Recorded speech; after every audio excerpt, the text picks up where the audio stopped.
Xin chào tất cả các bạn. Trong video này, mình sẽ hướng dẫn các bạn cách để các bạn có thể chỉnh màu một file video quay với Picture Profile HLG trên dòng máy ảnh Sony FX30 ở không gian ngoại cảnh. Và bây giờ thì chúng ta sẽ cùng nhau tiến hành cái quá trình chỉnh màu cho một cái file video. Mà ở đây thì mình quay với chiếc Sony FX30 và Picture Profile của nó là HLG3. Thì bây giờ mình sẽ click vào và Alt S để tạo khoảng tầm 5 cái nốt mới. Tiếp theo thì mình sẽ click vào nốt số 1. Mình vào Effect, mình tìm cái hiệu ứng có tên là Color Space Transform. Mình kéo và thả nó vào nốt số 1. Tiếp theo đấy, ở mục Input Color Space thì theo cái setup của mình thì mình sẽ để nó là REC 2020. Timeline thì mình sẽ để nó thành cái mục được gọi là REC 2100. Tiếp theo đấy, mục Output Color Space mình sẽ đưa nó về DaVinci White Gamut và mục Use Timeline ở đây mình sẽ đưa nó về DaVinci Intermediate. Và tiếp theo thì mình click vào nốt số 5, mình cũng kéo và thả cái Color Space Transform này vào. Xong, mình cũng lại chọn tương tự ở mục Input để mình chuyển đổi cái không gian màu cho cái file này. Đây, và dưới thì mình sẽ chọn nó thành 709 và Output Gamma của nó mình sẽ để thành 2.4. Sau khi đã chuyển đổi xong thì bây giờ ở nốt số 2 mình sẽ chuột phải, mình nốt Level, mình đặt tên đó là Exposure. Ở cái nốt này và với cái file video này của mình thì mình sẽ tiến hành quá trình giảm cái độ sáng cho nó. Mình sẽ bắt đầu với cái Offset, ở đây mình sẽ giảm sáng tổng của cả cái video xuống một chút như thế này. Đây, mình sẽ giảm sáng tổng của nó xuống. Tiếp theo thì mình cũng sẽ giảm ở mục Gain để nó bớt sáng đi thêm nữa. Và mình sẽ tăng cái mục clip này lên một chút để cho video của mình nó có độ sáng hơn ở khu vực phía dưới. Sau khi đã xử lý xong cái nốt Exposure này rồi thì các bạn để thấy được mình sẽ có cái video nó có độ sáng thấp hơn. Tiếp theo mình sẽ sang cái nốt số 3, mình chuột phải, mình nốt Level. Nốt này thì mình sẽ tinh chỉnh cái độ tương phản của cái video này.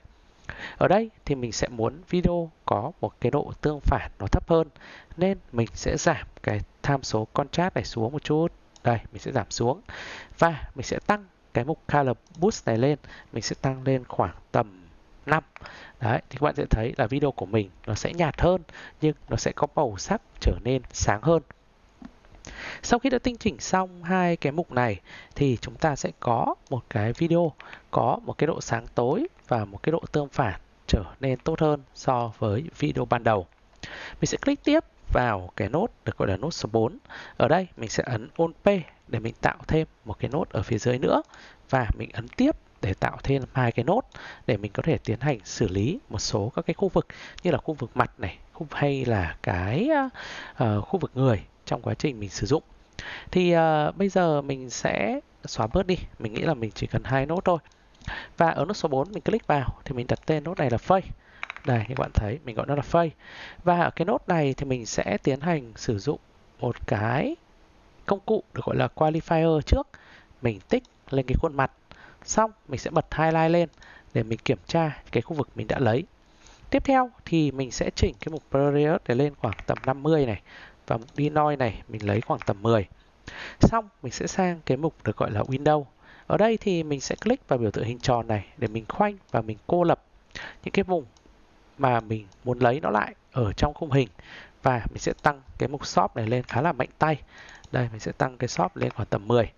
Đấy, và mình sẽ quay lại cái mục Qualifier. Xong mình sẽ hiệu chỉnh lại tiếp để loại bỏ những cái vùng mà mình không muốn lấy. Đây, ngoại trừ vùng mặt ra như thế này. Sau khi đã xử lý xong thì mình sẽ sang mục Checker. Mình ấn vào biểu tượng check để mình có thể check toàn bộ cái chuyển động của khuôn mặt của đối tượng trong quá trình chỉnh màu. Mình tắt cái mục Highlight đi.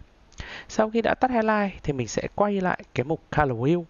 Ở mục Color Wheel này thì mình sẽ giảm cái độ sáng mặt của bạn này xuống một chút. Mình sẽ giảm xuống. Mình sẽ giảm xuống còn khoảng tầm 21 thôi. Đây, mình sẽ giảm cái sáng mặt của bạn này xuống. Tại sao mình giảm? Bởi cái phần phía sau này, cái mặt của bạn ấy nó sẽ bị sáng như thế này nên mình sẽ giảm xuống để độ sáng tổng thể nó thay đổi. Tiếp theo thì mình sẽ tăng cái gamma lên một chút. Đây, mình sẽ tăng lên một chút. Và để cho cái mặt này nó trở nên mịn hơn thì mình sẽ sang một Effect, mình tìm thêm cái hiệu ứng có tên là Fade Revestment, mình kéo và thả vào. Xong mình sẽ ấn cái biểu tượng tracking ở đây. Đấy, để mình có thể tiến hành quá trình check tiếp cái phần khuôn mặt của bạn ấy. Và mình sẽ làm mịn bằng công cụ này cho nhanh và cho nó tiện trong quá trình mình làm. Thì ở đây mình sẽ để cái mục amount ở đây thành khoảng tầm 0,6. Thì các bạn có thể tắt cái show overlay đi và các bạn thể thấy được là chúng ta sẽ có cái khuôn mặt bạn ấy trở nên tối hơn nhưng đồng thời cũng trở nên mịn hơn so với cái mặt ban đầu. Tiếp theo mình click xuống phía dưới, mình chuột phải nốt label, mình đặt tên là subject. Thì ở khu vực dưới này thì mình sẽ tiến hành tạo một cái lớp window.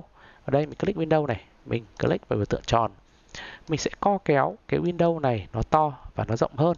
Nó bao gần như là toàn bộ cái đối tượng mà mình đang có.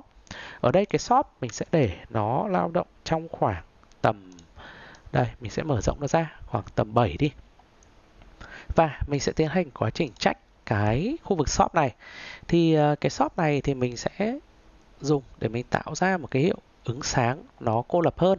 Thì mình sẽ quay lại color wheel này. Ở đây mình sẽ tăng clip lên một tí. Đấy, các bạn sẽ thấy là chúng ta sẽ có cái phần chính của bạn ấy nó trở nên sáng hơn như thế này.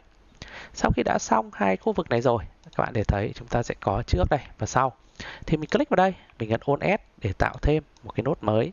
Cái nốt này mình đặt tên nốt label, mình đặt tên nó là cái nốt look. Và ở cái nốt này thì mình sẽ tiến hành xử lý lại cái phần màu sắc cho cái video này hay tạo cho nó một cái tông màu. Thì mình sẽ tiến hành xử lý ở mục Color Wheel. Và ở đây mình sẽ muốn nó bớt tím đi, thành ra mình sẽ kéo bớt cái màu tím của nó đi một chút. Ở đây mình sẽ giảm đi khoảng trừ 6 cái màu tím của cái khung hình mình đang có. Tiếp theo mình sẽ tìm đến một cursor ở đây. Xong mình sẽ click vào biểu tượng chữ Y. Đây bình thường của các bạn thì các bạn sẽ có nó sáng đầy đủ các kênh màu chẳng hạn, nó sẽ sáng cả 3 kênh màu. Thì ở đây mình sẽ chỉ sử dụng cái chữ Y này thôi. Đây các bạn để chỉnh các kênh thì ở đây mình chỉnh kênh Y. Và mình sẽ tiến hành quá trình tích một cái điểm vào khu vực này và một cái điểm vào khu vực giữa ở đây. Thì mình sẽ chỉ muốn là gì? Xử lý và cô lập cái phần vùng sáng ở chỗ này.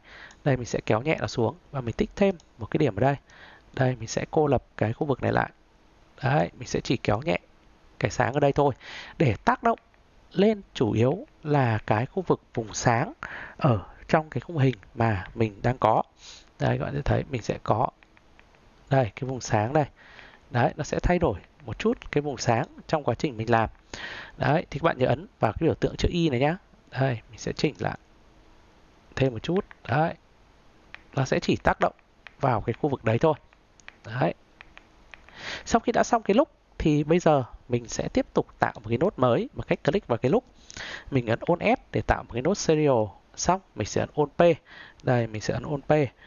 Đấy, để tạo thêm khoảng 3 cái nốt nữa ở cái khu vực này.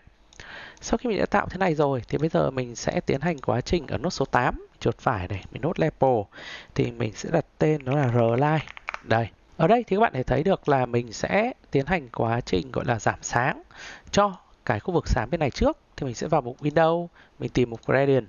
Ở đây thì mình sẽ tiến hành quá trình di cái vị trí của nó sang khu vực bên này để mình làm tối hơn cái khu vực ánh sáng ở phía bên phải. Thì sau đấy mình quay lại mục được gọi là Color Wheel. Thì ở đây mình sẽ giảm cái offset xuống một tí. Đây mình sẽ giảm nó xuống một xíu thôi. Đây khoảng tầm 22,3 đi. Đây, tầm này. Đấy, các bạn sẽ thấy được là khu vực phía bên này nó sẽ được giảm sáng xuống. Tiếp theo, mình sẽ xuống cái khu vực ánh sáng. Tiếp theo thì mình sẽ click xuống khu vực ánh sáng phía dưới. Các bạn đặt tên cho mình đó là Loride. Thì ở đây mình cũng dùng công cụ Window này. Mình cũng dùng công cụ Gradient. Ở đây mình sẽ xoay nó chéo như thế này và mình để nó sang bên này. Bởi cái khu vực bên này của mình nó đang bị hơi dư sáng. Mình đã quay về Color Wheel. Ở đây mình sẽ giảm cái offset rất mạnh tay để giảm sáng tổng thể của nó xuống. Đây mình sẽ giảm nó khoảng xuống còn khoảng tầm 13,5. Xong tiếp theo với một gain mình cũng giảm nó xuống một thông số. Đây mình sẽ giảm xuống một thông số. Và mình muốn nó giảm sáng hơn nữa thì mình sẽ sang mục lock. Và đây mình sẽ giảm cái phần highlight của nó xuống. Đây để nó giảm cái độ gắt của những cái vùng kia đi. Đây mình sẽ giảm sáng. Đấy, thì bạn thấy được là mình đã xử lý cái sáng bên đấy nó trở nên tối hơn và nó trở nên đỡ bị mất chi tiết hơn trong quá trình mà chúng ta tiến hành xử lý. Đây mình sẽ kéo dài cái này ra. Sau khi đã xong, mình click xuống phía dưới nữa thì ở đây mình sẽ đặt tên cái line này của mình là reline. Đây, reline. Thì ở cái sáng này của mình thì mình sẽ cũng sử dụng công cụ Windows thôi. Tuy nhiên thì mình sẽ sử dụng cái công cụ có tên là pen ở đây. Thì mình sẽ vẽ một cái khung sáng ở đây. Đây, mình sẽ vẽ một cái khung sáng như thế này. Và ở đây cái shop của nó thì mình sẽ để khoảng tầm 30. Và mình sẽ tiến hành checking nó để nó khỏi bị lệch ra khỏi cái đối tượng trong quá trình mà mình tiến hành xử lý sáng tối cho cái đối tượng này. Và mình sẽ quay lại mục Windows này. Và ở đây thì mình sẽ ấn vào biểu tượng ở đây để mình output nó ra phía bên ngoài. Tức là mình chỉnh sáng tối bên ngoài. Và mình click lại vào mục Color Wheel. Ở đây mình sẽ giảm nhẹ cái offset xuống một chút để mình làm tối cái xung quanh đi. Đây, mình giảm xuống. Đấy, thì các bạn thể thấy được là sau khi mình chỉnh xong chẳng hạn như thế này thì các bạn thể thấy được là gì? Mình sẽ có một cái file video mà ở đấy cái sáng tối của mình nó đã được cái việc gọi là xử lý lại. Và như vậy là vừa rồi chúng ta đã cùng nhau tiến hành quá trình chỉnh màu một video với Picture Profile HLG3 trên dòng máy ảnh Sony FX30. Nếu các bạn thấy video này hay và hữu ích thì các bạn đừng quên nhấn like, nhấn subscribe, biểu tượng chuông thông báo để tiếp tục theo dõi những video tiếp theo của kênh. Xin chào và hẹn gặp lại các bạn ở trong những video lần sau.